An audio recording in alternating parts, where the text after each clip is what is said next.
What's your emergency? Hi there, this is Dr. at Mercy Medical. I am reporting the suspicious death of one Ryland McDonald. He was taken in here in the last hour or so and was unresponsive. We've observed multiple signs to the victim that prompted me to make a report. Okay, ma'am, and the child wasn't responsive or breathing when he got there? No pulse, no response to stimuli, nothing. Gotcha. Who accompanied the child upon arrival? His mother and later the mother's boyfriend. And the mom and stepdad, or boyfriend, are both still on site? Yes, they are. They're outside on the curb and appears to be smoking. All right, I just put in a request to RPD for them to swing by. The location is Mercy Medical, right? Yes, that's correct. Thank you for that. The victim's name is Ryan McDowell, you said? Actually, it's Ryland McDonald. Ryland McDonald. Got it. And his age? He's not even 3, just a young pup. Okay, I sent out for a unit and they should be arriving shortly. Okay, thank you so much. Is there any doubt in your mind? That I did anything to him? Yeah. No. None. Has there ever been a time that he was hurt while he was in your custody? No. None whatsoever.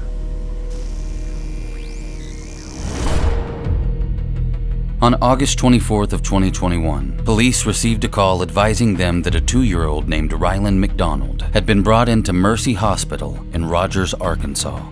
The authorities made contact on the scene with Ryland's mother, Breyana Sawyer. She explained that the 2-year-old had been having stomach problems for almost a month. When the child threw up multiple times on the 20th of August, she took him to a local clinic that referred her to a children's hospital in Springdale. Breyana claimed that on August 23rd, her boyfriend Gustavo Enrique Peraza, who goes by Gus, agreed to look after Ryland while she went to work at a local food place called Casey's Pizza. According to her, hours later, a concerned Gus arrived at her work explaining that Ryland had fallen at a park and then began to vomit. Gus then stayed behind to take over Breyana's shift, allowing Breyana to rush her son to the hospital. Sadly, Ryland McDonald was pronounced dead shortly after arrival. Now, the ER said that she come running inside with the baby, and they looked at him, and the baby was totally blue. They had respiration where they just take a gasp every now and then. Agonal respiration. Agonal respiration. The baby had that and blue. And so the baby got here and was still somewhat alive. Doing something. Okay. Wow. That's a lot. During an observation conducted by the authorities, bruising was observed on the child's left and right arms, indicative of someone grabbing him. There was also bruising on the back of his leg, and 2 more in the middle of his spine. Breyana was forthcoming about the fact that earlier that day, she had given Ryland an adult dose of Dramamine. This was due to his propensity to get carsick, but when it came to the injuries on her son's body, there was nothing else that she could think of that would be noteworthy at that time. When the police spoke to Gus, he claimed that on the day of Ryland's death, the child appeared weak and fell at a local park at some point. Gus then stated that he put Ryland in the car and drove the pair to a Chick-fil-A parking lot. At some point during this time is when Gus says the boy threw up. He also noted that at this point, Ryland appeared even weaker than before. He then said he left the parking lot before arriving at Casey's Pizza to inform Breyana of Ryland's condition and take over her shift. An autopsy on August 25th concluded that Ryland's cause of death was most consistent with blunt force trauma to the stomach, which caused a serious injury to his intestine. There were also bruises found on his face, arms, legs, and torso. It was deemed that the main injuries the kid sustained likely came from an intentional kick or punch to the torso, which would have been inflicted within a week of the victim's death. One day later, on August 26th, Breyana Sawyer was brought in for questioning by CID at Rogers Police Department. What you're about to see is her first recorded police interview. The name Ryland was previously censored out of the footage. This is typically done in open cases involving minors in Arkansas. Because the case is now closed, his name has been released to the public. But because it's only one name that's censored out, I won't be using AI to sub it back in. This made sense on the Blue and Taylor Rowland case because there were 2 names being referred to, and it was important to distinguish between them. But in this case, if you hear a blank spot in the audio, it's the name Ryland. I want to know from the time you woke up Monday morning, exactly every detail of what went on that day, okay? It was just a normal day, me and laying in my bed. Mom brings him into my room before she leaves, which she leaves about 7:30. So he was in there with me. I was off and on sleep, but he was just laying there with me, watching his phone. And then eventually when I figured out he just wasn't going to go back to sleep, I got up. It was about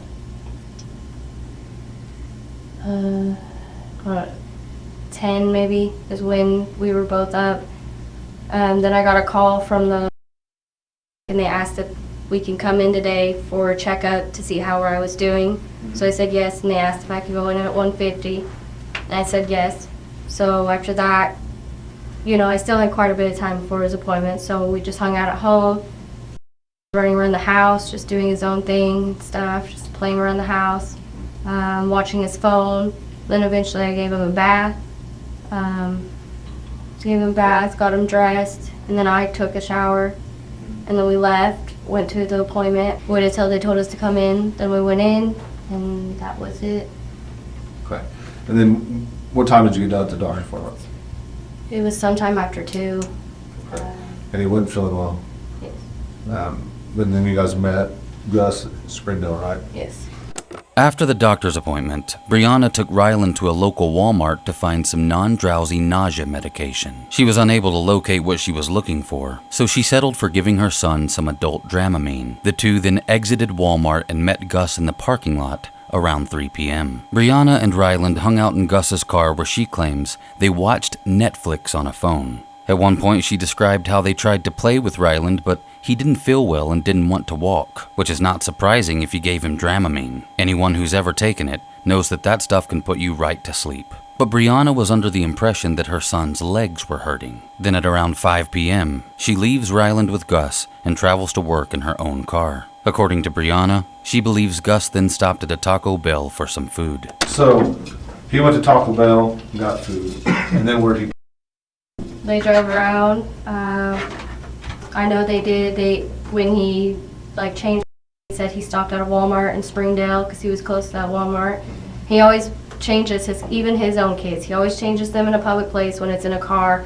He takes them out, puts them in, and has them in the back of the trunk because he's got that big trunk because he has a Tahoe. Okay. So he just lays them in the back. It's always in a public area, so he's weird like that. He just always wants to make sure people can see him, Right. so they don't think he's doing something bad. Or In my opinion, this was a very important part of Breyana's statement. What you've just heard Breyana described is a logical fallacy. It makes no sense for someone to change a child in the view of the public for the purpose of keeping that audience from suspecting any wrongdoing. As a matter of fact, him choosing to change the child in front of others is the sole reason for the audience he wishes not to alert. The logic just isn't there. If Gus was really concerned that people might see him with a child and get the wrong idea, it makes so much more sense for him to change that child in a space that's designated for that activity, somewhere away from the view of other people. This take is odd. But what I find just as odd is the fact that Breyana is presenting this information in a police interview about her son's death in a way that almost seems as if it seeks to pre-defend Gus, as if to say,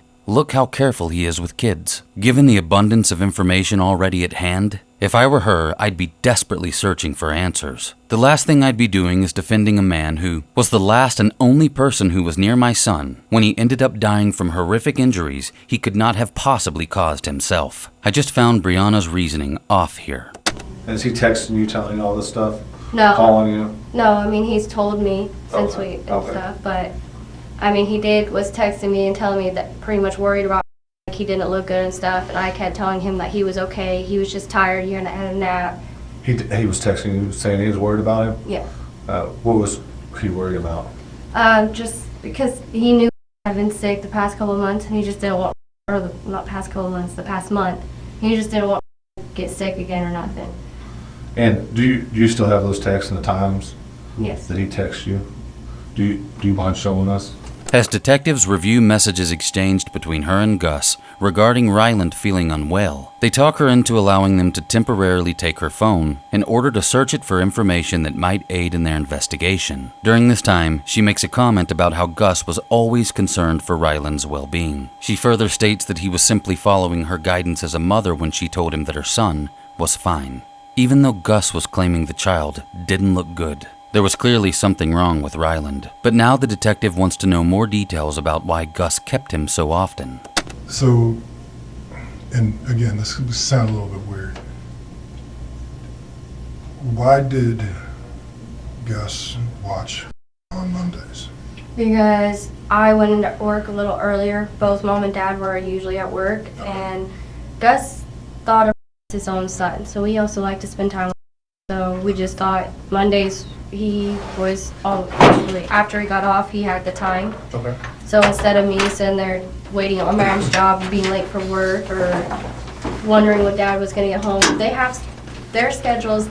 It's never really. Yeah, it might be she gets supposed to get off at 5, but it's never, and like dad's supposed to get off at 5 or 6, but it's never a actual time. Mom usually doesn't get home till after 7, and dad doesn't, it's always a different time. It could be after 5, it could be after 6, or even later. Okay. So it was easier for Gus to help me out on Mondays.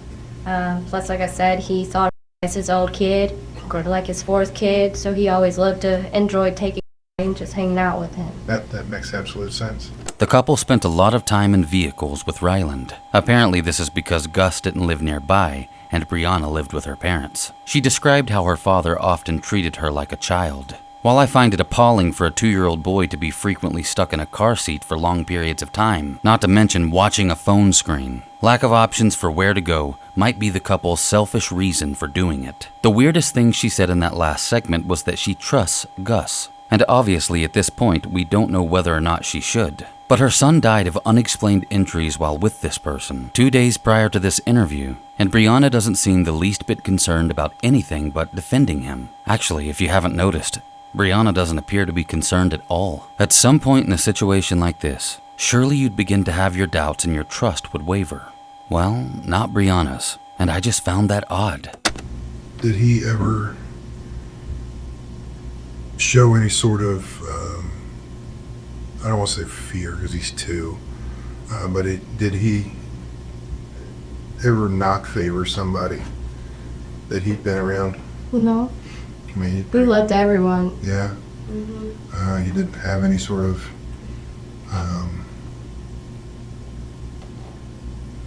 and that's pretty. As few people as he's exposed to. If he displayed some sort of distaste under somebody, how would you react to that? Does that make sense? I don't know though, because I had never seen him have that kind of feeling towards anyone. Yeah, I didn't think so, because I mean he's only around several, He's just around, the same people. I mean, my cousin, who he hasn't seen in forever, came up a while ago. You know, he played with the kid and he was just happy and played with her. I mean, and even she was pretty much like a stranger to him. So I want to dive back into the rest of Monday, if you're okay with it. I don't know where you guys were at. So on where were we at on Monday? You left. He went to Taco Bell somewhere in Springdale. Is that right? You said he stayed off the highway, and then he went to Walmart to change his clothes. Change his diaper. Huh? Change his clothes or change his diaper? change his diaper. Okay. So at that point, had he thrown up? I'm not exactly sure if he had at that point, or that I don't remember if that was at that point or not. I just know when he did throw up, he did change his clothes. He tried to lay him down on the floor, like the floorboard, you know, comfortably, of course, but, you know, to see if maybe that would help him. When you say floorboard, what does that? Explain that to me. Because I'm thinking like where you, in the front floorboard where you put your. No, not the front one, the back, where he had more room and was able to lay down, because car seats he probably wasn't comfortable in the car seat at that time. Okay, he has a Tahoe. Yeah. Okay, I got you. You know, and he said he was checking on to make sure he was okay. Stood up after his little nap he took, was holding his tummy. And I think he threw up when he was holding his tummy. In the car? Okay. I just know that also when he tried to feed him, he was trying to take a bite, but I guess just after putting it or going towards his mouth about to take a bite, it just made him throw up. The one time that he threw up wasn't bad, but after trying to eat, it was a little more than the time before. Where were they at when this all took place? I don't know the exact spots. I just know they drive around. They're always in different spots. Okay. You know, I trust Gus, so I never thought of anything wrong. I mean, I do the same thing. I don't like being at home, and so we just drive around, go to different places, and just sit. So, any other places that you know that he took them, or they went, or Somewhere over there by, I believe by that mall on Pinnacle Hills. I think he said they parked there for a little bit or something. I think. at Pinnacle Hills? No, there's like that, the Andy's ice cream, Okay, and yeah. there's a parking lot over somewhere by, in the area by the Juicy something. Juicy Tails. Yes. Yeah, that's that. I've seen that sign. Okay. So he parked over there and just hung out with him for a while, or? Yep, just Okay. tried to see if he would take a nap and stuff, you know, maybe, because like I said, I kept telling him he was tired, and so he was just trying to listen to me and seeing him take a nap. So he's at Juicy Tails, right? Yes. I'm gonna make this down so we don't get off track. I'm glad about it. Can you give me just a minute? I'm gonna set that real quick. I'll be right back. So he's hanging out at Juicy Tails. Around that time after that, I believe, is when he decided he was going to come bring me to see if he cheer up, maybe just, you know, wanting to see his mom. We didn't think it was something bad. He wasn't that bad when before he got to me. Still fine. He was still good.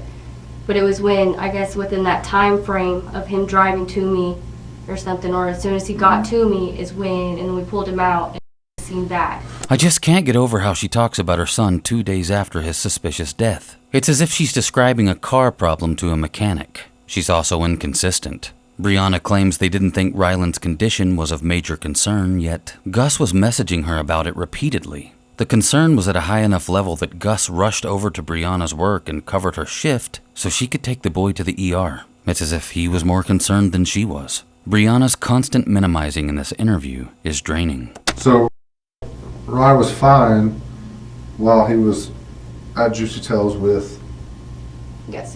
Gus. He did say that he noticed a grunting noise coming out of his, like a grunting noise. So that did worry him, and that but he didn't think it was like bad, but he did want to bring him to me. A grunting noise coming from. Yeah, it's just like it kind of, he said it sounded like what he usually makes when he's about to throw up. That's what he said it sounded like. Okay.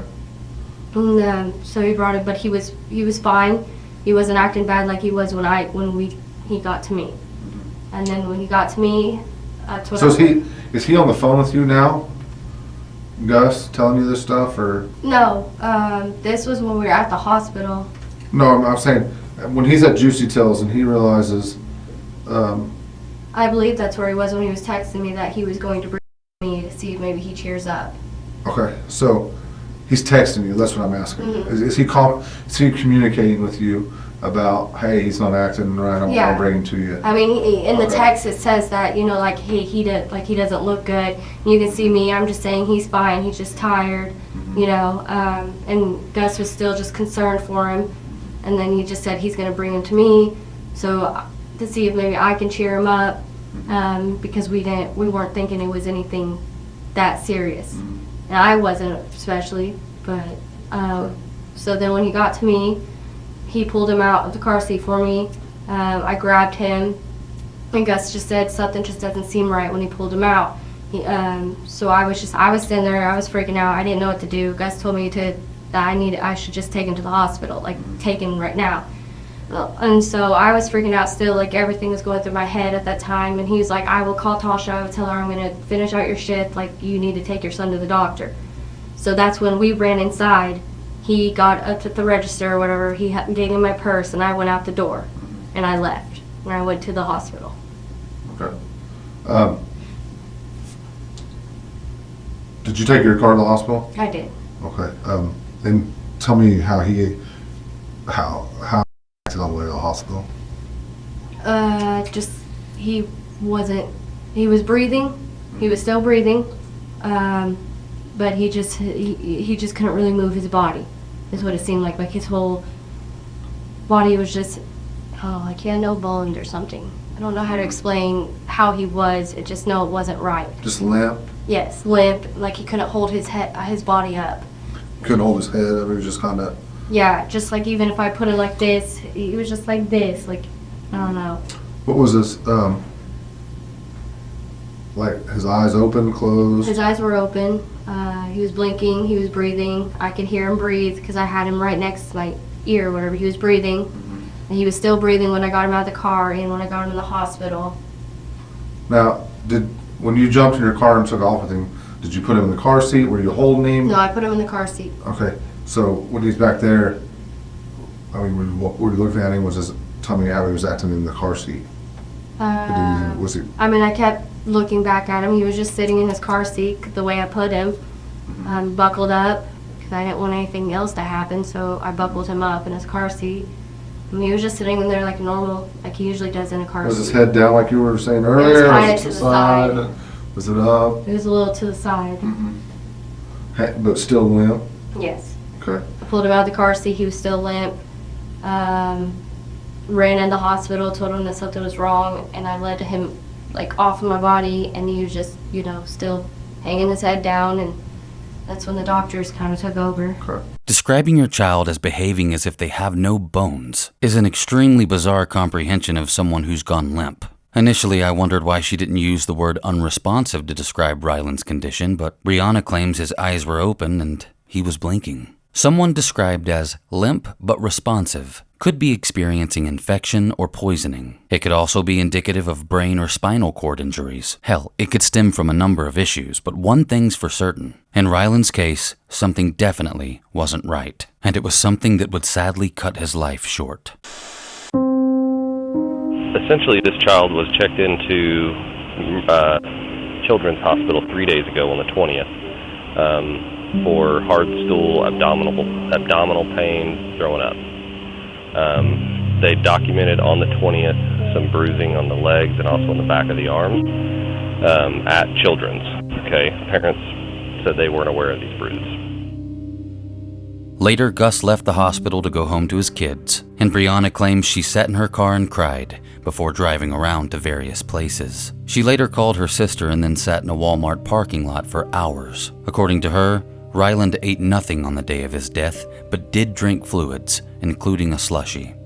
Just before Breyana's first interview concludes, she asks the detectives about her son's autopsy. The detectives inform her that they suspect his injuries were caused by someone attacking him. They also make her aware that whenever these injuries were delivered, whoever was around Ryland would have had to have known he was badly hurt. But she continues to claim that no one would have intentionally hurt her son, and states that he falls a lot and even walks backwards into things often. At one point, she offers up her own father as a potential reason for the injuries because he's a big guy and likes to play around with Ryland. These are questions I mean, my dad plays with Rye, and my dad's a pretty big guy.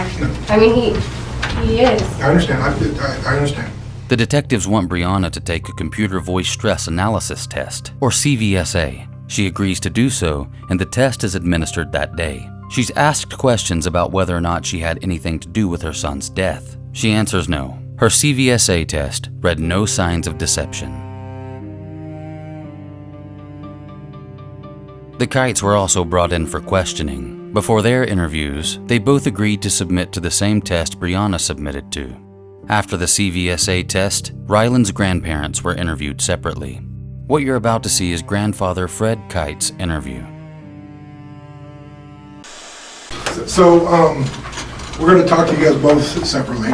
Okay. And you got, when we were talking to you guys earlier at your house, you indicated that there was something else that you guys wanted to talk about. Well, a little bit. When Bree came by yesterday, you guys had mentioned that she had stayed the night before at the Motel 6. Mm-hmm. So, not letting her know that we knew, her mom asked her where she was staying and what, you know, and she straight up lied to us and said that she had stayed with a friend. So I just thought that was something that you guys might want to know. And then, did she mention anything about the,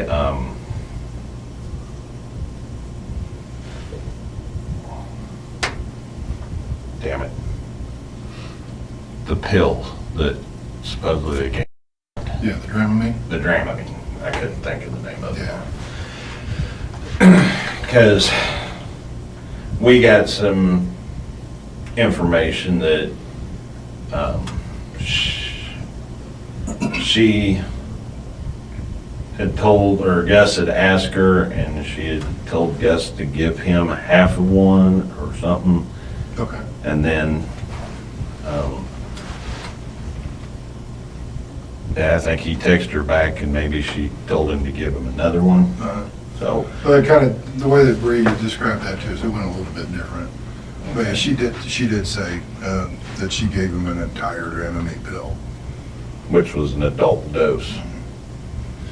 Okay, I didn't know, but that, I just wanted to, Yeah. and I didn't know if she would mention some.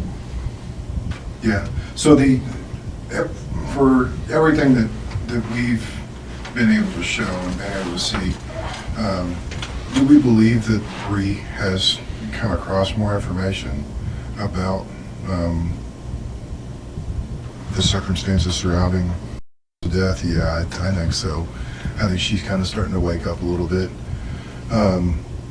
But her CVSA, she passed her CVSA. She had no signs of deception. The similar questions that you were asked, and there was absolutely no indication that she was being deceptive. So that's kind of the $1,000 question is, you know, everybody seemed to have, well, you and your wife seem to have some sort of inclination or some feeling about safety and the month or couple of weeks leading up to when he died. So is there more information that you can kind of shed on, you know, what gave you that feeling? I did, in my personal feeling of it, I didn't feel that she was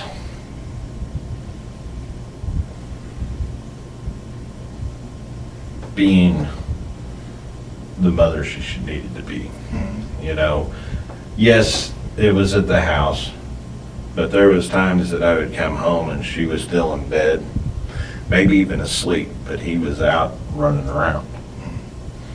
I don't think that that's the way you need to be if you're his mother. You need to have your ass up watching your son. There's still things he can get into. He could fall, he could do what have you. When he was sick, she'd go lay him down. He'd been puking.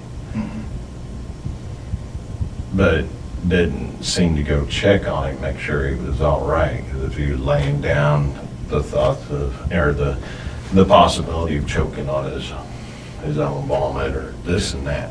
There's just certain things that she wasn't doing that I felt she needed to improve on. Okay. And this is stuff that I talked to her about. How did those conversations go?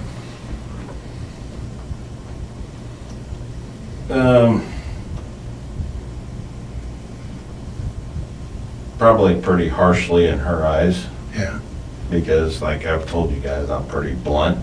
yeah. And she doesn't, she'd be like, I'm not a bad mother. I said, I didn't say you were. I just said you're a first-time mother that needs some help and some guidance. I think that you need to improve on how you're raising your son. Okay. Did those conversations ever get heated? We raised our voice a little bit on occasion, but nothing that, you don't have with a teenage kid or. Yeah. The detective on the right is about to move his chair over toward the other officer in the room. This was almost certainly a planned move at the cue of some kind of signal. The reason for the change likely stems from the fact that the interrogation is about to escalate when officers insinuate suspicion stemming from Fred's CVSA test results. The quick change in positioning might come across as an odd move, considering that the officers were initially sitting in a more confrontational setup. Previously, the detectives had Fred surrounded and cornered between the wall and the table while blocking the exit door. Yet, in contrast, the questioning manner at that stage of the interview was more conversational and casual. But the reason for the sudden change in position may be to balance out the atmosphere in the room. The interrogation is about to ramp up, creating tension, but a pathway to an exit is now open, possibly easing Fred enough to keep him talking and answering the tough questions that are coming. After all, Fred Kite is not under arrest. You see, the interview room is literally a chessboard, and all of the objects in it are pieces of the game. That includes the suspect, which it's quite clear Fred is now. But in order to keep the game going, the detectives need to apply pressure in one area while also relieving it in another to keep the most important piece of the game in play. You're about to see this happen firsthand when the other detective reminds Fred that he's free to go at any time and is only there on his own free will. Much like chess, this strategy is all about contrast. Fred thinks if he leaves, it'll make him look guilty, or at very least indifferent to the death of his grandson. He doesn't want the officers to see him that way. Also, if he walks out of the room, it's game over for the detectives.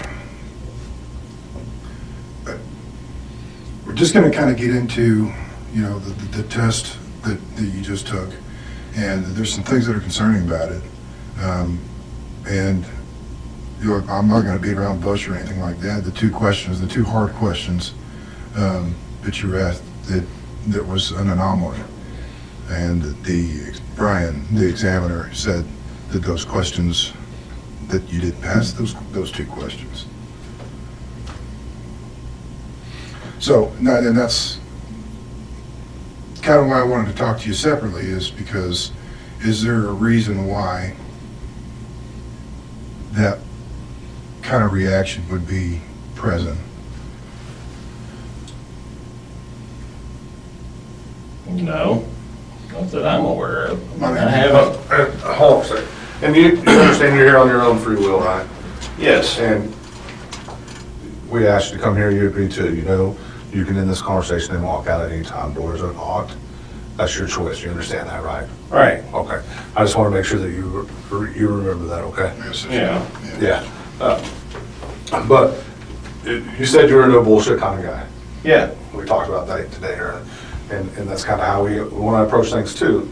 And you failed the exam. Let's be clear, a CVSA test is horribly inaccurate. While the manufacturing company boasts an accuracy of somewhere between 96 and 98%, a National Institute of Justice study from 2008 showed the CVSA is only 15% accurate at detecting lies. In fact, the CVSA is so unreliable that both the American Polygraph Association and the American Association of Police Polygraphists have deemed it ineffective, often less accurate than random guessing when it comes to detecting lies. Say what you want about them, but even a polygraph is touted to have about an 87% rate of accuracy at detecting deception. Regardless, neither of these tests should be used in court to prove someone's guilt. 87% is less effective than a condom, and that's just not good enough to hang one's hat of certainty on. And if condoms were only 15% effective, there wouldn't be any point in wearing them. Polygraphs have been helpful in a number of cases though, one of the most recent being the case of Sasha Samsudin. Another case where it was crucial leading to actual evidence is the case of Ashley Taylor, and I think that sums a polygraph up perfectly.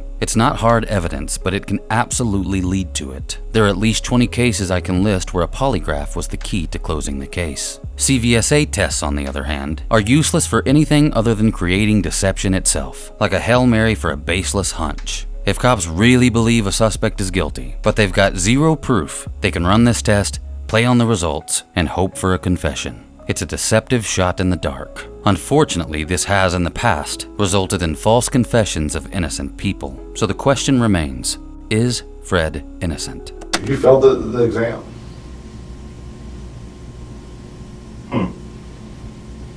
I don't know why I would.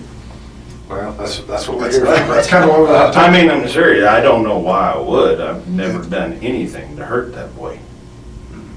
Well, so that CVSA is designed to, it works off your voice, the voice stress, right?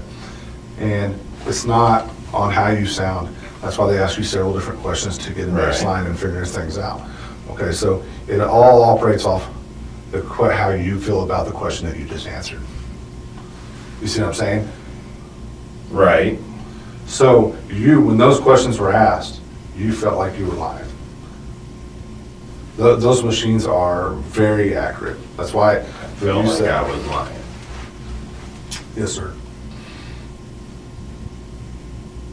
I mean, that's kind of, is there an explanation for that? Is there any doubt in your mind? That I did anything to him? Yeah. No. None.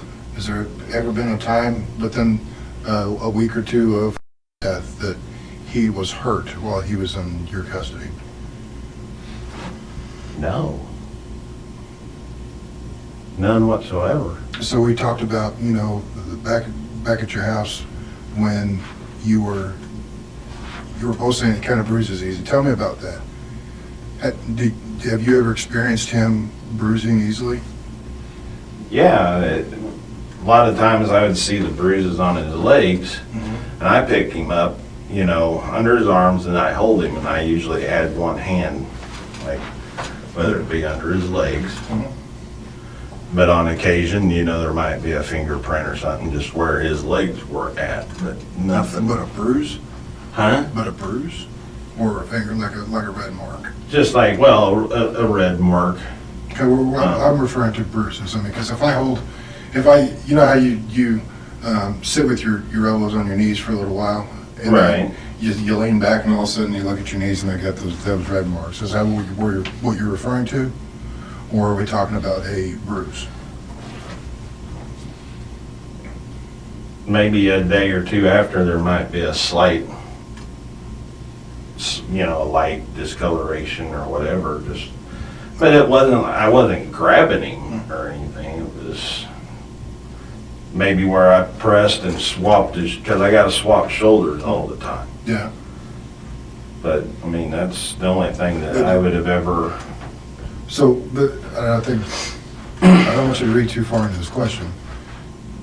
Is in your memory, can you think of a time when something that you did had caused an injury, and you described injury during your CVSA as bruises, cuts, along those lines? So, if you consider a bruise an injury, can you tell me a time that you can think of when something that you did caused a bruise? That I did? Yes. No. Not. How about your wife? No.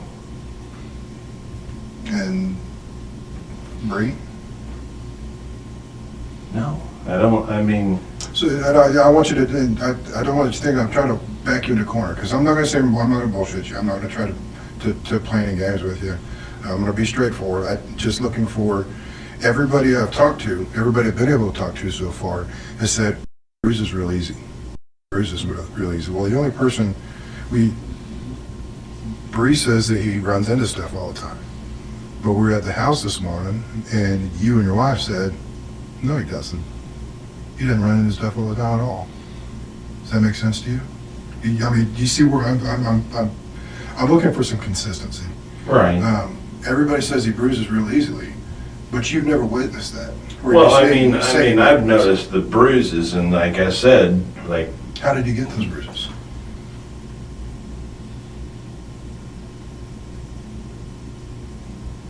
Like the ones on his leg, like I said, maybe when I picked him up or whatever. Okay. I don't know. I don't know if I did them. I mean, he used to have them right on his thighs. Yeah, yes. Go ahead.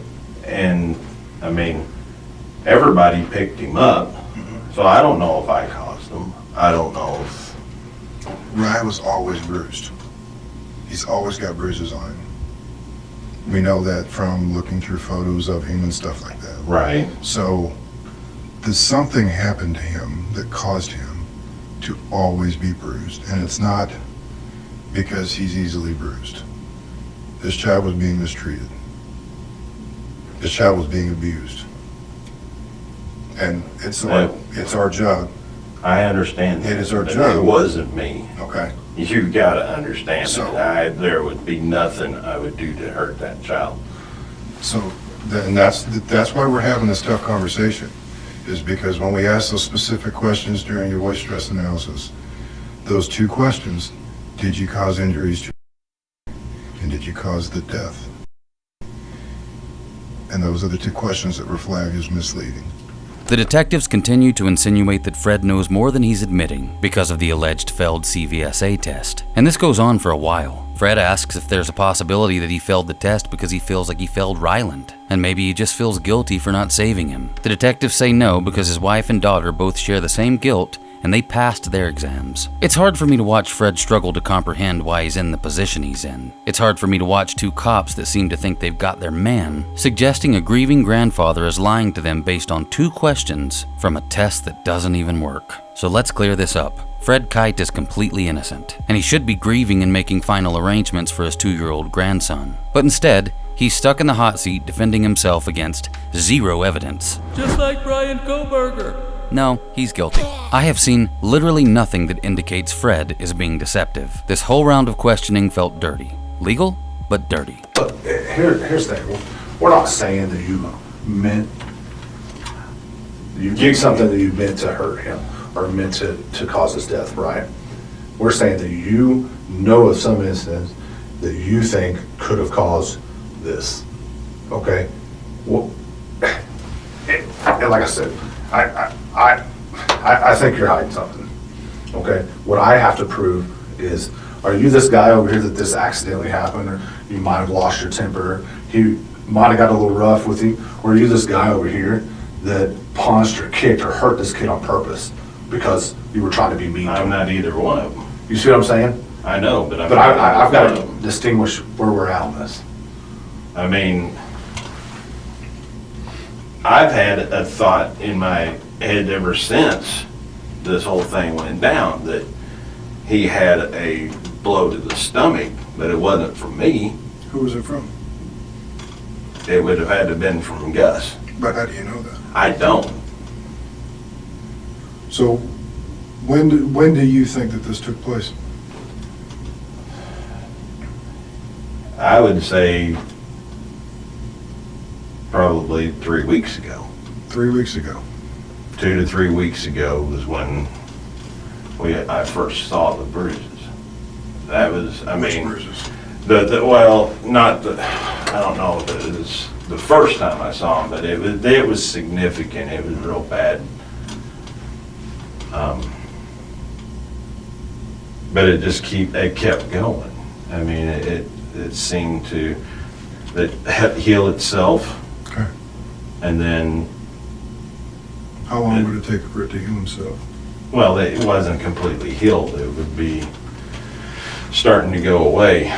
Okay. But then when we seen he'd come back from being with Gus, it would seem like it was back again. Okay. You said that's 3 weeks ago. But here's the problem. Here's the problem. What killed Ryland? Ryland couldn't have survived for 3 weeks with that. Do what? The injuries that killed your grandson, Right. he couldn't have survived for 3 weeks with that. I can't believe I'm being accused of this. I'm not trying to accuse you of anything. I'm trying to get an But explanation. I know, but that's what it straight up sounds like, because I can't even fathom in my mind hurting him. Okay.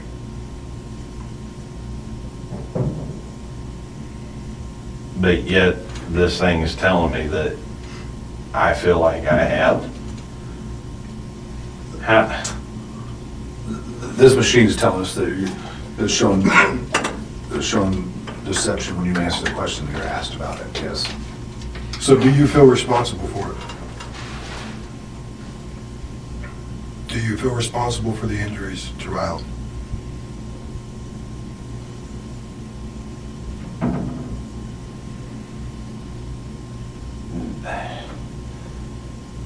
I don't know really how to answer that. I mean, not directly. I feel that maybe I didn't do enough to protect him. Okay. Do you feel responsible for his death?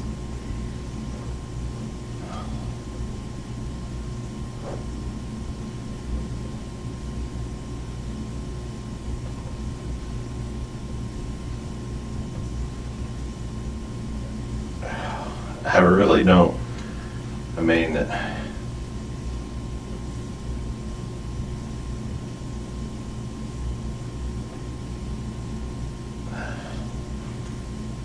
I haven't done anything to him.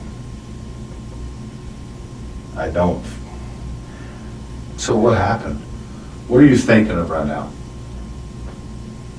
I'm thinking that you're wanting me to say that. No, I want the truth. I don't I don't want you to say anything that's not true. It sounds like that's exactly what they want. I've got nothing against detectives being insistent when they have strong evidence to back up their confidence. We saw this on the first upload on this channel that dealt with the murder of Gail Spencer. Those detectives didn't need to show their full hand in the interview. In fact, it wouldn't have benefited them if they did in that specific case. But they had more evidence than one could imagine. I saw their evidence log. They were sure before they ever set foot in the interview room. So they were insistent without over-divulging information in order to get a confession that would reveal details only the killer would know. That made the confession stand up stronger in court. But what's going on in Fred's interview appears like Tweedledum and Tweedledoofy cops Special Officer Doofy reporting that do not care about actually solving this case, but rather closing it quickly and being right about a hunch based on nothing. There's not even anything in Fred's body language that would come close to indicate his guilt in this crime. And that's because he's not guilty. Like Brian Koberger. No, he's guilty. Fred states repeatedly that he feels as though he should have done more to protect his grandson. And hey, you might be sitting there thinking the same thing. But you heard how adamant his daughter was that no one would ever hurt Ryland, especially not Gus. I would imagine she was just as adamant to her parents when they brought up concerns about Gus, likely telling them over and over that Ryland just bruises easily, just like his mother and grandmother. No, there's nothing to be concerned about. Gus isn't hurting Ryland. He loves him. Ryland is just sick. Gus is a great guy. You've got the wrong idea. He has his own kids and they love him. He's a great father to Ryland and Ryland needs that right now. I'm sure Fred and his wife heard all this and more. If there's any guilt they feel, it stems from this. Hindsight is 20/20, and it seems like Breyana fogged the glasses of their vision. In my opinion, their gut told them something was wrong, but their daughter swore they had the wrong idea. And right now, the detectives in that room have the wrong idea about Fred Kite. What do you feel that you could have done different? Maybe just put our foot down. Said no, he's not going with yes. So, in your mind, without any shadow of a doubt, who's responsible for what happened to Ryland? Gus. What about Brady?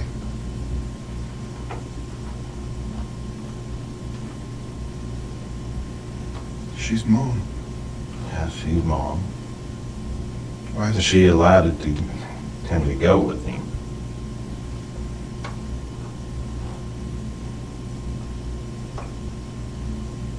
Against what you described as some objections? You said that you had a conversation with her. I think you had some pretty harsh words with her. And you said what to her a couple weeks ago? If anything happens to him, it's on you. What made you say that? The thought in my head that something was going to happen. But that's what I'm getting at. What made you? What brought you to that place? The bruises that I kept seeing when he came back from Gus. Okay, where would you see bruises? I'd seen him on his abdomen. Okay. I'd seen him on his face. I've seen him on his back. You show concern, but why wasn't something done? I mean, and I'm not trying to poke a bear. I'm not. That's just it's a natural reaction as a man. If it's my grandson and I know somebody's doing something to hurt my grandson, I'll be damned if I'm gonna let my daughter continue to put my grandson in that position. Why are we just now having this conversation about trying to do something to prevent what happened to Ryland? Well, I thought we talked to you about that. We just didn't know the avenues to go about, because ultimately Breyana is his mother. We can't just say, no, you're not taking him. Well, but you did say saying something about putting your foot down.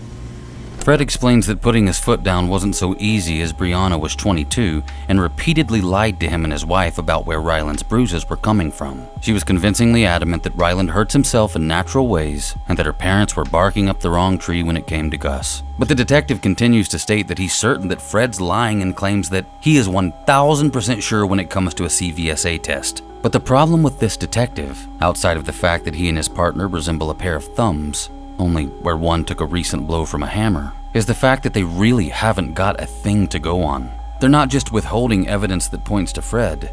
They don't have any evidence that points to Fred. Fred probably should have ended this interview long ago and walked out of that room. He didn't kill Ryland, but they're intent on pinning the blame on him. To me, it seems that he's quite clearly deeply regretful that he didn't trust his gut over his selfish daughter's lies, because she knew Ryland wasn't hurting himself. She would have never seen him sustain self-inflicted injuries because they never happened. The 2-year-old's injuries could not have occurred that way. She knew the bruises were only happening when her son was in the company of one person, and she covered that up with lies and manipulating those who were concerned, which led to the horrific predicament everyone in this video is in right now. It's really heartbreaking. And what's even more heartbreaking is the fact that while the detectives were out of the room, Fred opens his phone and watches videos of himself and Ryland. Now, if that doesn't break your heart. I'm gonna miss that wonder. I'm gonna miss holding on to that hand. Right now, my heart pounds like thunder through things I don't understand.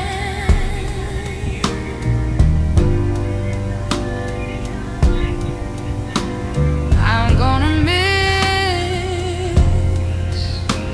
that wonder. I'm gonna miss my little man.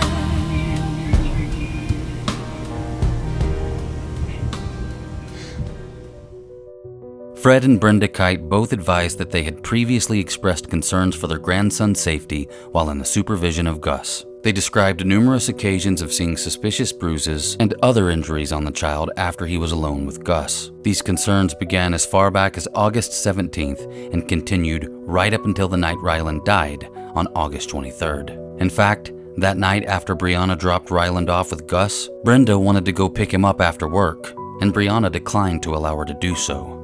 Mrs. Kite was also interviewed by police, and she described her husband as a man she married knowing she would never be hit again. She'd been married to Fred for 10 years and has known him for over 20. She denied that her husband had any kind of temper. According to her, Fred has never lost control or laid a hand on anyone. Yet these cops still sat in the interview room and fed her a line of BS about how Fred failed his CVSA test. They claimed a guy his size wouldn't even have to exert much effort to inflict the kind of damage that killed Ryland. I mean, literally planting seeds of doubt in this woman's mind about her husband, who's done nothing wrong. I mean, it's utterly horrible to watch these two useless, rookie-seeming detectives toy with this lady's relationship over a bullshit test.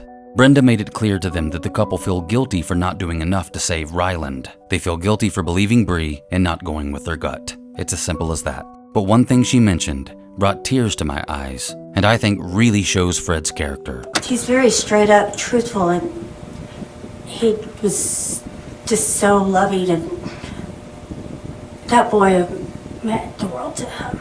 Okay. And me. From what we're able to tell, everybody loved that little boy. But He would get down on the floor and play with him all night long. yeah, Didn't matter about his back hurting, nothing. yeah, He would wrestle with them with a little bear. yeah. I mean, Fred's sleeping with that bear now. Because he just doesn't understand this, just like I don't. Okay. Fred's wife made this statement after 15 minutes of professing his innocence and being a positive character witness for him. But it still wasn't enough to make these numb-headed cops reconsider the validity of 2 questions on that CVSA. They wasted hours interrogating the wrong people. When authorities first spoke to Gus Peraza, he detailed how he picked Ryland up at 3:30 p.m. on the day of his death. Then he headed to his friend Cody's house to hang out. But when he arrived, he stated that Cody wasn't home. Gus claimed he headed back towards Rogers on Highway 12 before turning off at a park with a pond. He was likely referring to Lake Atlanta. This was at around 6:30 or 7 p.m. An important thing to note here is that the friend Gus claimed to visit lived in the Prairie Creek area of Rogers. That's just under 5 miles from Lake Atlanta. On average, a mere 10-minute drive. Already, there are 3 hours unaccounted for on the day that Ryland died. 3 hours that Gus and only Gus was present for. Then if Gus left the Chick-fil-A parking lot around 8:30 p.m. like he said he did, before arriving to Casey's Pizza to inform Breyana of the dire situation, that means there are now 5 hours unaccounted for on the day Ryland died, while he was in the company of Gus and only Gus. 18 days after the Kites were questioned, Gus Peraza was arrested for several crimes, including capital murder, and brought in for questioning. Unfortunately for us, he refused to make a statement regarding Ryland McDonald. But while police were out of the room, he spent his time praying. In the first part of the video, he prays quietly to himself in Spanish.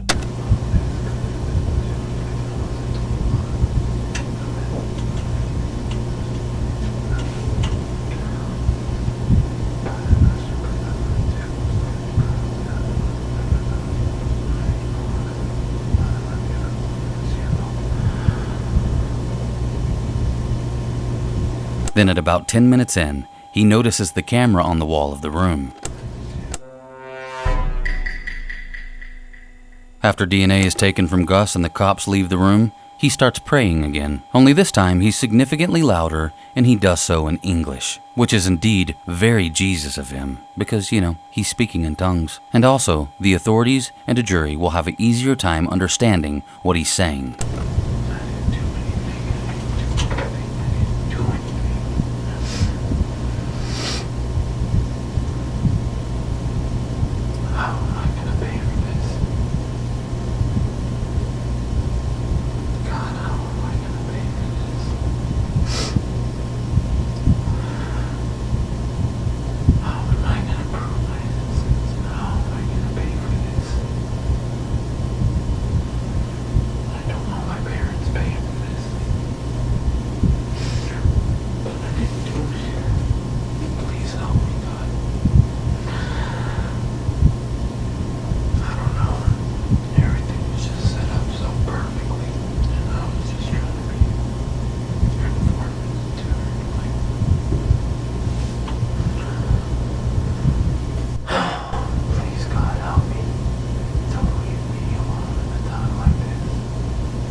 After an extensive investigation, not only was Gus Peraza arrested, but 9 days later, Breyana Sawyer was detained and brought in for a second interview. The final interview we're going to see reveals the evidence that sank both her and Gus. It exposes the truth about what really happened to Ryland McDonald, or at least as much of the truth as we'll probably ever get.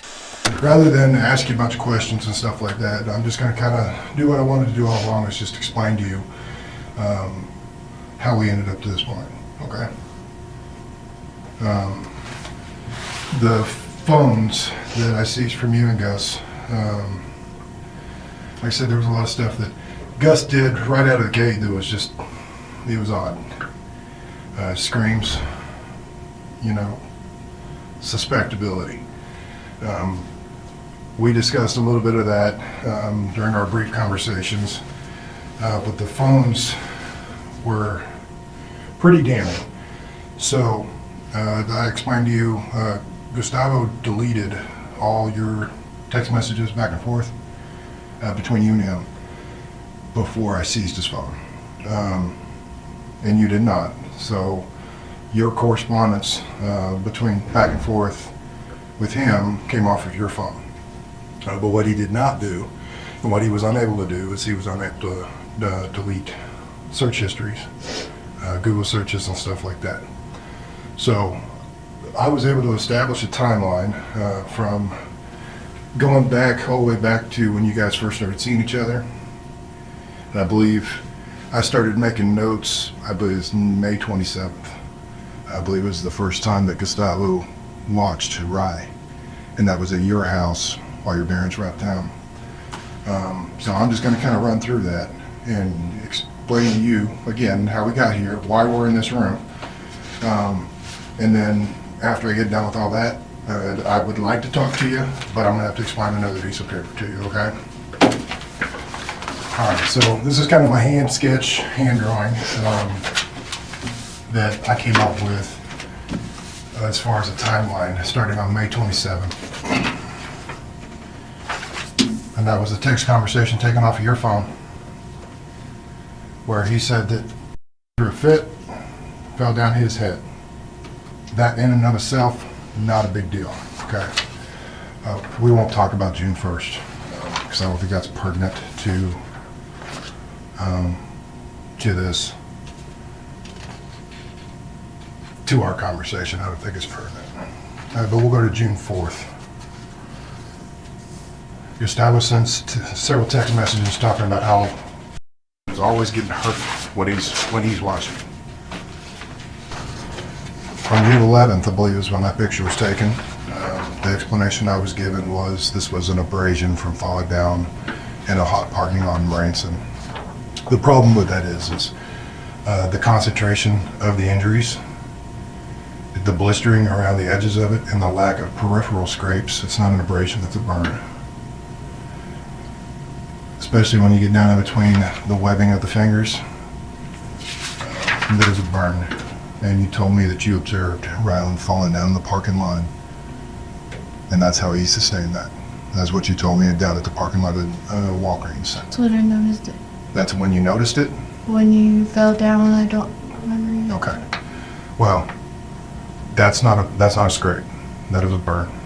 Okay. And that's not a question. That's a matter-of-fact statement. That is a burn. Okay, and we'll come back to that, but I'm gonna set that right there because I do want to come back to it. Again, on June 21st, Gus's baby says he fell twice already. And that was the day that Gus's mom sees Rye when he stops by the house.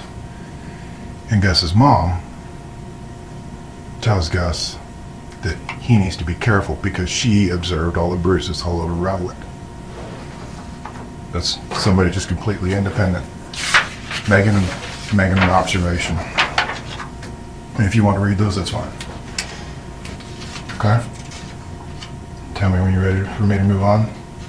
You ready? Okay. July 26th. Gustavo mentions threw up and was throwing a fit while he was watching. Says, oh shit, I swear he didn't show me, he texted. I don't know what's going on. We're good, how are you? Ry was throwing a fit and now he threw up a little bit ago. Must have thrown up from nausea or crying too much. But both you guys said pretty chill kid during our initial interviews. Well, he threw tantrums and stuff. He's a 2-year-old, yeah. But typically a 2-year-old's not going to throw a tantrum to the point to where he makes himself. And he has with me. That's why I didn't see. Was that within the past month of his death, before his death? I don't know when it was. I mean, there's been times where we would be in the car and he'd just be crying so much and he'd throw up. All right. Well, that's kind of the start of things, because on July 30th is when Gus's Google searches start kicking in and start to make me, wonder what's up. The hand sanitizer he told me about was from his kid. Mm-hmm. He told me the hand sanitizer was because his daughter had ingested it. So 4 or 5 days later, you take Ryland to the clinic because he's showing symptoms of what happens to a child when he ingests hand sanitizer. Right. That was on the 4th of August.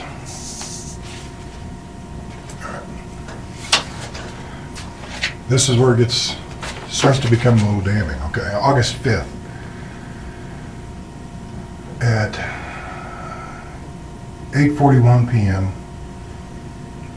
He got car sick on the way to Cody's. I had to stop and change him and wash his hair. It got everywhere, LOL. That was at 8:41. But at 6:55, his Google search says, someone punched my stomach and I'm bleeding.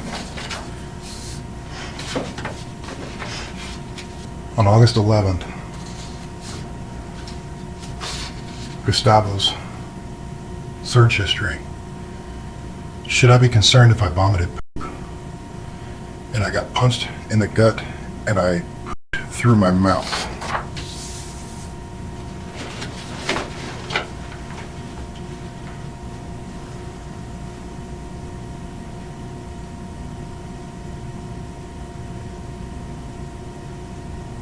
Okay. August 18th. He texted you at 8:31 p.m. Said we went to the park. He threw the biggest fit, made me fucking look bad, so we left hella quick. August 18th.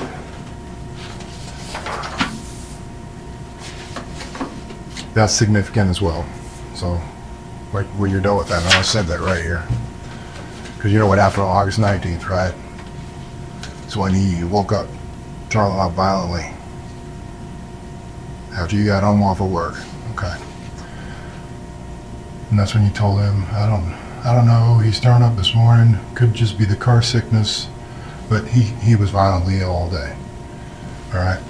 So that was He had been for the past You're month right. and a half. You're right. But there's a reason for that. Okay? So that was your text messages back and forth. On the 19th, when he was very ill. So you did the right thing. You took your son to the doctor. They noticed some things that were extremely concerning, and I can see that you were concerned about Ryland's. But they didn't say anything to me. They didn't do anything. They referred you up to Children's for a reason. I went to the stomach or cancer was the concern from the community clinic that was noted on his chart. So they noticed something, this kid is either suffering from some serious blunt force trauma or he's got cancer. So it's pretty significant. Why didn't the one that I went to do? Children's Hospital? I'm not a doctor. Okay, I'm not a doctor. I am a parent, so I am furious about that. That something was missed at Children's. Because shouldn't be dead right now. Okay. Well, let's go back to August 18th. All right. But he says he threw the biggest fit at the park. The day before I arrested Gustavo, I confronted him with these very same documents. And I asked him about that. Where was the park? You want to know what he told me? There is no park. Gus never took him to a park. He told me that too. He told you that there was no park? Well, I mean, I know he has took Brad to parks before. He hasn't. I have the pictures where they're at the park. There's like one right behind the Casey's on Hudson. When was that? Earlier on? So his cell phone, his location services, basically every time you send a text or you send or receive data, it sends a location stamp. And when we dumped his phone, during this time, there is no park. He drives around with your son. So why would anybody feel compelled to tell you that your son threw a fit at the park and we had to leave if there is no park? He just told me that he just didn't want to make me feel bad. He told me he didn't want you to think that he was a shitty person. That's his words. That's what he said to me too. He just didn't want me to feel bad either, and also so he didn't want to seem like a shitty person. And there's more to this because we had a long conversation about that. So, and you pretty well know the conversation leading up to when on the day that Ryland died. You recall the text back and forth, right? So we don't need to rehash all that. But it's Google search history. On August 24th, after he had talked to us, can they get fingerprints off an autopsy in a person's stomach? Can they get fingerprints off a body's stomach? How long does it take to get an autopsy report? How accurate is a polygraph? Can they get fingerprints off an autopsy? So at 8:58, you guys had this text conversation. I was able to sleep for 2 hours, but it was because I dozed off. Keep seeing them in my head. I was looking online and it recommends us both get lawyers. We were talking about that because the first cops or detectives talked to us, they kind of just... Yeah, I understand that. But you understand that the first one, he was right. He was absolutely right. Because Gustavo, every time Rye was with Gustavo, yes, he did get hurt. But how does he get hurt if he doesn't take him to a park? Because on these dates, his phone doesn't put him in a park anywhere. So how is he getting hurt? They're just driving around town. And I showed you this, right? That was the preliminary cause of death that was obtained after the autopsy. The detective also brings to light the fact that both her and Gus's camera rolls were examined by forensics in regard to Ryland's death. They found several photos depicting extensive bruising all over the child, completely inconsistent with falling or self-infliction. This included ruptured blood vessels in his eyelids consistent with being striked and whipping marks on the back of his legs. Breyana responded that she thought it was from her dad holding Ryland. It's devastating to watch her repeatedly try and hang her father for this crime, considering the proof on the table. In fact, those two dumb cops that were so eager to pin this on Fred were likely also led by Breyana's statements. When Gus was confronted with the evidence against him, he replied, "Yeah, you're right, this does make me look really bad." But according to police, he showed no emotion. Gus's friend Cody even came forward to police to say that Gus was never at his house that day with Ryland. In fact, he hadn't seen Gus for weeks. And no, Ryland McDonald was not anemic, and no other issues were found during his autopsy that could explain his injuries, especially when it came to the burns on Ryland's hand and Branson. Gus himself told the detective that these were caused by a curling iron or hair straighteners. So how on earth did Breyana witness her son fall in a hot parking lot and sustain those injuries that way? I'll tell you how. She didn't. In fact, in the lead up to this interview, she avoided detectives and refused to return their calls. You'd think the mother of a victim would display a little more cooperation with authorities, but instead, she harbored dark secrets for her son's murderer. With Breyana Sawyer being treated and questioned as a suspect, she's finally read her rights and formally arrested for permitting abuse and hindering. One of the last things she says in her interview before she's handcuffed and taken to jail is that she still doesn't see Gus hurting Ryland, which is mind-boggling. She had even continued to communicate with him via jail mail up until this final interview. On December 17th of 2024, Gustavo Peraza was sentenced to 30 years in prison for murder in the second degree, with the possibility of getting out in just 20.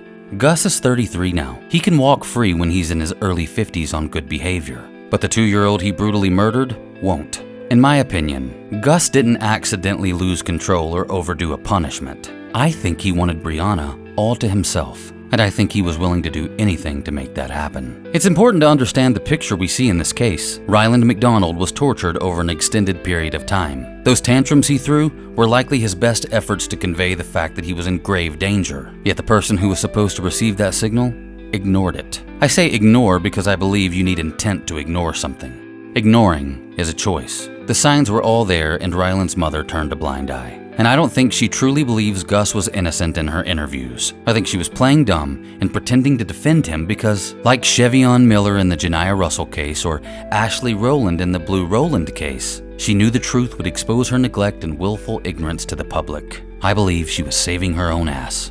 2-year-old Ryland McDonald was shoved in a car seat and tortured to death by his mother's boyfriend, and she allowed it. Even her own parents' concerned pleas bounced off her covered ears like hell on a windshield. And were you looking for justice in this story? I bet you were, weren't you? Well, Breyana was convicted of permitting abuse, and she was sentenced to 6 years probation. So 20 to 30 for Gus, and probation for Breyana? That's the sentence for a murder conviction of a 2-year-old boy? Who the hell is making these calls? Who's the judge in cases like these? Well, I'll tell you who. A man I mentioned in a story on The Disturbing Truth a few years ago.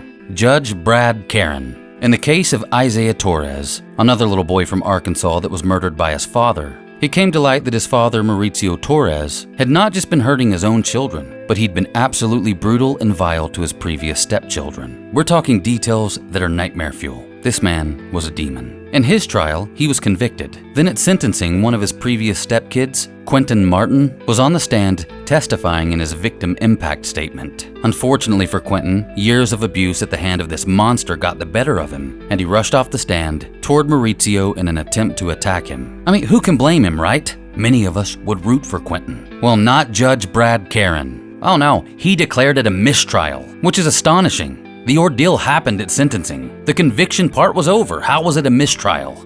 Well, Judge Brad Caron presided over these 2 convictions too. Why is Brad Caron so intent on sympathizing with child murderers? He even granted Gus permission to get out of jail to attend his 3-year-old daughter's funeral. Welcome to our injustice system. It favors warped hope and virtue signaling over hard, cold, dead truth. Because you see, folks, when the victim no longer walks and talks, they just do their job and assume the fallen will be forgotten. Not tonight, Satan. Let me show you how much of a real Karen Judge Brad Caron is.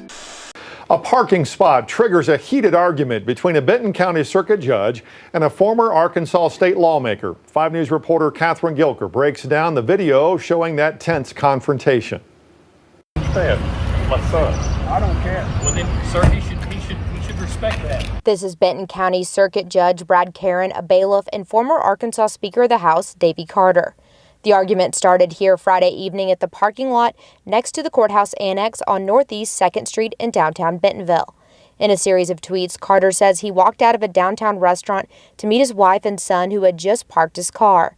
He walked over to see an angry man with a gun on his hip and a cane berating his son and wife because he parked in his parking spot. His son apologized and told him he thought he could park there because it was after 5. Carter asked Judge Caron to not speak to his son that way and that his son would move his truck. He should respect the sign. He should respect that sign if he's going to do it. So he cannot know. Hang on a minute. The signs in this Benton County-owned parking lot say reserved Monday through Friday, 7 a.m. to 5 p.m., and the incident occurred well after 5 p.m. The 4 spots you see behind me closest to the court annex building say reserved 24/7. David Sacker is the executive director of the Judicial Discipline and Disability Commission. He says they are aware of the incident and a complaint is being filed. There are certain cases where we do intervene, and then our panel would determine whether the activity or the actions by the judge it violates the Code of Judicial Conduct. He says 3 investigation panels will look into what happened here. We asked if Judge Karen had been investigated before, and he said he could not comment on previous cases. There are just situations that occur, whether it's in a judge's private life or on the bench, that must be at least reviewed. Wow, looks like he felt pretty tough with that gun on his hip. I don't need this cane. Yeah, no shit, you've got a gun. Karen also once overstepped and jailed a reporter because she recorded notes at his trial. She didn't leak anything or plan to. She was unaware she wasn't allowed to take notes. It was a simple misunderstanding. All that was needed was a caution and a reminder. But no, he decided to throw her in jail for 3 days for contempt of court. Thankfully, following the Judge Brad Karen caught on camera gone wild parking spot incident, he resigned from that specific position. And that's the only good damn thing about this story, because that was 2022 and this douchebag Karen still gets to preside over cases in Arkansas. Sorry folks, no happy ending on this one. Except for Breyana Sawyer, who has since seemingly moved on with her life and even found a new man, later offering these 2 posts on her Facebook page. She said, "Sometimes the best thing you can do is not think, not wonder, not imagine, and not obsess. Just breathe and have faith that everything will work out for the best." Well, in my opinion, Breyana, this exact advice led to the murder of your 2-year-old son. You didn't need to obsess, you just needed to think. You just needed to open your eyes to the obvious and listen to your damn parents. She also posted, "Always smile, even when things get tough." Sure, Breyana. Go ahead and smile in the light of the fact that you allowed your son to be abused to death by your boyfriend. Smile at the fact that you defended and lied for that man post-arrest, even going as far as to kind of point the finger at your own father, when the obvious was glaring you right in the f***ing face. Smile at the fact that you got off light, and your 2-year-old son is likely in the cold, dark ground. Sure, go ahead and smile, because things always work out for the best, right? Even in child murder. Keep smiling. It's all disgusting, and I don't know how to end this. I'm Mr. Black, and this is just One Crime.